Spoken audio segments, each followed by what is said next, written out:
కావాలి రాజకీయం కోసమే బీఆర్ఎస్ పార్టీలోకి టీఆర్ఎస్ పార్టీలోకి నేను వెళ్ళలేదు అధ్యక్ష. ఆనాడు టీఆర్ఎస్ పార్టీకి అవసరం, తెలంగాణ ప్రజలకు అవసరం అని చెప్పినారు కాబట్టి వెళ్ళిన అధ్యక్ష. వెళ్ళిన తర్వాత కూడా నిజామాబాద్ పార్లమెంట్లో ఉన్నటువంటి వారందరికీ తెలుసు అధ్యక్ష, ఒక 20 సంవత్సరాలు పెండింగ్ ఉండే అధ్యక్ష నిజామాబాద్ పెద్దపల్లి రైల్వే లైన్. కానీ మొదటి 2-3 సంవత్సరాలలోనే వెంటబడి నేను అది పూర్తి చేసుకోగలిగిన అధ్యక్ష.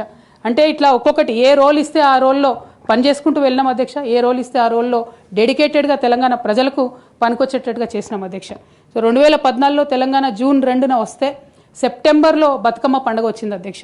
నేను అంతకుముందు తెలంగాణ జాగృతి నుంచి దాదాపుగా 8-9 సంవత్సరాల నుంచి కంటిన్యూస్గా బతుకమ్మ పేరుతోని ప్రతి సంవత్సరం కార్యక్రమాలు చేసేదాన్ని అధ్యక్ష. 2014లో వచ్చినటువంటి బతుకమ్మ, తెలంగాణ రాష్ట్రం ఏర్పడ్డ తర్వాత వచ్చినటువంటి మొదటి బతుకమ్మ నుండే నా మీద రిస్ట్రిక్షన్స్ ప్రారంభమైనాయి అధ్యక్ష.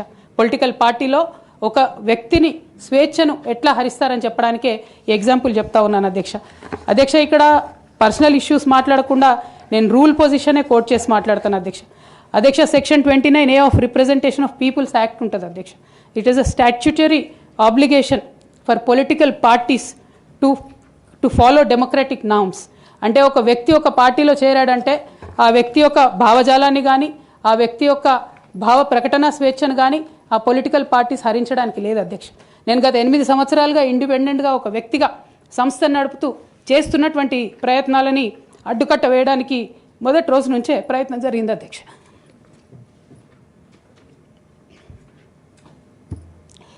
కానీ ఎక్కడ కూడా నేను తెలంగాణ బిడ్డలని, తెలంగాణ ప్రజల్ని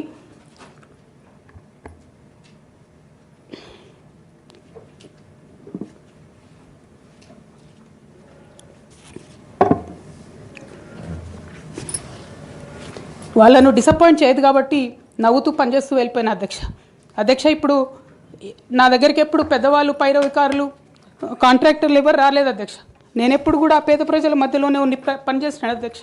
నా దగ్గరికి వచ్చినటువంటి బీడీ కార్మికులు కావచ్చు, బీడీ టేకేదారులు కావచ్చు, అంగన్వాడీ టీచర్లు కావచ్చు, ఆశా వర్కర్లు కావచ్చు, ఐకేపీ ఎంప్లాయీస్ కావచ్చు అధ్యక్ష, అదేవిధంగా జిహెచ్ఎంసీ కార్మికులు కావచ్చు అధ్యక్ష, టీచర్లు కావచ్చు అధ్యక్ష, నిరుద్యోగులు కావచ్చు, ఆడబిడ్డలు కావచ్చు, సింగరేణి ఉద్యోగులు కావచ్చు, కరెంట్ ఎంప్లాయీస్ కావచ్చు, ఎవరు వచ్చినా అధ్యక్ష నేను కాదనకుండా నాకెంత వీలైతే అంత పనిచేసి పెట్టేటటువంటి ప్రయత్నం చేసిన అధ్యక్ష. అయినా సరే అధ్యక్ష, పార్టీ మౌత్ పీసులుగా ఉండేటటువంటి పార్టీ పేపర్లు, పార్టీ ఛానళ్ళు ఏ ఒక్కరు కూడా ఎన్నడూ కూడా మద్దతు ఇవ్వలేదు అధ్యక్ష. అయినా సరే ధైర్యం వదులుకోకుండా మొక్కువని ప్రయత్నంగా నేను ప్రయత్నం చేస్తూనే వెళ్ళాను అధ్యక్ష.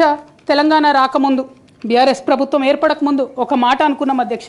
కేసీఆర్ గారే పదే ఈ మాట చెప్పారు. ఉమ్మడి రాష్ట్రంలో మనకు కాంట్రాక్ట్ వ్యవస్థ వచ్చింది, మరి కాంట్రాక్ట్ ఎంప్లాయీస్తోని, అవుట్సోర్సింగ్ ఎంప్లాయీస్తోని దేశానికి నష్టం జరుగుతుంది, రాష్ట్రానికి నష్టం జరుగుతుంది, అందరికన్నా ఎక్కువ తెలంగాణ యువకులకు నష్టం జరుగుతుందని చెప్పారు అధ్యక్ష. ఆనాడు వారు సరదాగా ఒక మాట అనేవాళ్ళు, అందరికీ కాంట్రాక్ట్ పోస్ట్ ఉంది, మరి ముఖ్యమంత్రికి కూడా కాంట్రాక్ట్ పోస్ట్ ఉంటుందా అని చెప్పి ప్రశ్నించేవారు అధ్యక్ష.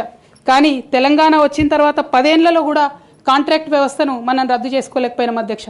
అది కాకుండా అవుట్సోర్సింగ్ ఎంప్లాయీస్, అవుట్సోర్సింగ్ వ్యవస్థను పెంచి పోసిపోయినాం అధ్యక్ష. బాధతో, చాలా ఆవేదనతో నేను ఈ మాటలు చెప్తా ఉన్నా అధ్యక్ష. తెలంగాణ సమాజానికి ఏదైతే ప్రశ్నించడం నేర్పించినటువంటి బీఆర్ఎస్ పార్టీ అధ్యక్ష, అంతర్గత వేదికలలో అనేక సందర్భాలలో నేను ప్రశ్నిస్తే అధ్యక్ష నా మీద కక్ష కట్టారు అధ్యక్ష. కేసీఆర్ గారు చుట్టూన్నటువంటి కొందరు వ్యక్తులు, తప్పక చెప్తున్నాను అధ్యక్ష ఈ మాట, ఎందుకంటే భారతదేశ రాజ్యాంగం ప్రకారం రాజకీయ పార్టీలు ఏవైనా కూడా ప్రజలకు ఒక దిక్సూచిగా నిలవాలి అధ్యక్ష, ప్రజలకు ఒక దారిదీపంగా నిలవాలి. పార్టీలోనే అంతర్గత ప్రజాస్వామ్యం లేకపోతే రాష్ట్రంలో ఎట్లా ప్రజాస్వామ్యం ఉంటుందనే విషయాన్ని కూడా మనందరం గమనించాలి కాబట్టి ఈ మాట చెప్తా ఉన్నాను అధ్యక్ష. మరి కక్షగట్టి నన్ను ప్రశ్నించినందుకు పార్టీ నుండి బయటకు పంపించారని చెప్పక తప్పదు అధ్యక్ష. మొదటి సంవత్సరం నుంచే రాష్ట్ర స్థాయి నిర్ణయాలలో ఎక్కడ కూడా నా పాత్ర లేకుండా కట్టుబడి చేసినారు అధ్యక్ష. ఇవాళ ఆనాడు బాధపడ్డా ఇవాళ నేను సంతోషపడతా ఉన్నా అధ్యక్ష. ఎందుకంటే అధ్యక్ష, ధర్నా చౌక్ రద్దు చేయడం అనేటటువంటిది ప్రజాస్వామిక హక్కుల్ని కాలరాయడంలో మొదటి మెత్త అధ్యక్ష. ఆనాడు ఇంటర్నల్గా ఎంత ప్రొటెస్ట్ చేసినా కూడా రాష్ట్రం వచ్చింది, ఇప్పుడు ధర్నాలు ఎందుకు, దరఖాస్తులు లేవు, ధర్నాలు లేవు, అన్ని పనులు చేసి పెడతామని చెప్పుకుంటూ వెళ్ళడం జరిగింది అధ్యక్ష. అట్లానే రైతులకు జరిగినటువంటి అక్రమ అరెస్టులు అధ్యక్ష, ఇవాళ ఒక్కొక్క దగ్గర నుంచి రైతులు మాట్లాడుతూ ఉంటే బాధ తట్టుకోలేకపోతున్నాం అధ్యక్ష. అదేవిధంగా పార్టీలో జరుగుతున్నటువంటి అవినీతి అధ్యక్ష, ప్రభుత్వంలో జరుగుతున్నటువంటి అవినీతిని ఎప్పటికప్పుడు నేను వారి దృష్టికి తీసుకెళ్లడం జరిగింది అధ్యక్ష. అమరజ్యోతి నుంచి మొదలు పెట్టుకుంటే అధ్యక్ష అంబేద్కర్ విగ్రహం దగ్గర నుంచి మొదలు పెట్టుకుంటే అధ్యక్ష, సెక్రటేరియట్ నుంచి మొదలు పెట్టుకుంటే అధ్యక్ష, కలెక్టరేట్లలో కూడా